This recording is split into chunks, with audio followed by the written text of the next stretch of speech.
اللہ تعالیٰ کو کبھی کبھی ہماری یہ ریاکاریاں جو ہیں یہ پسند نہیں آتی، تو پھر اللہ کہتا ہے کبھی اکیلے بیٹھ کے بھی مجھے یاد کر لیا، تنہائی میں بیٹھ کے بھی اپنے گناہوں کو یاد کر لیا،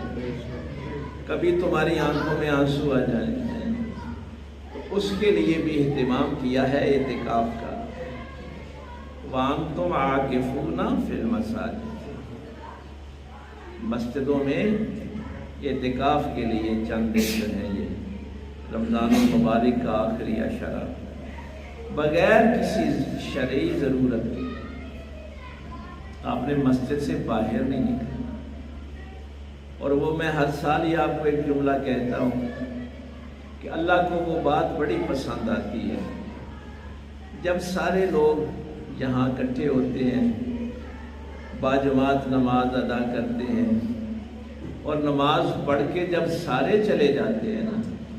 تو اعتکاف والا جب کہتے ہیں مولا دیکھ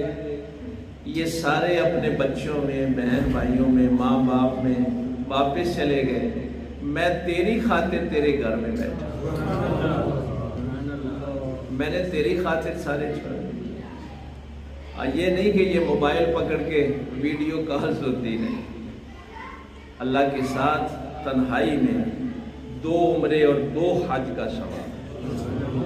کوشش کریں، یہ سنت مؤکدہ کفایہ ہے، محلے میں سے چند لوگ بھی کر لیں گے تو سب کی طرف سے ادا ہو جائے گا۔ 20ویں روزے کو افطار آپ نے مسجد میں کرنا ہے، اور پھر چاند طلوع ہونے پہ شوال کا آپ نے مسجد کو چھوڑنا ہے، نوجوان خصوصی طور پہ، اور اس میں پھر قرآن کریم پہ غور و فکر کریں۔ یہ 10 دن آپ کو مل جائیں گے قرآن پہ غور و فکر کریں، تاک راتیں جو ہیں وہ آپ کو مل جائیں گے۔ ایک تاک رات جس کو مل گئی شب قدر کی، وہ کامیاب ہے۔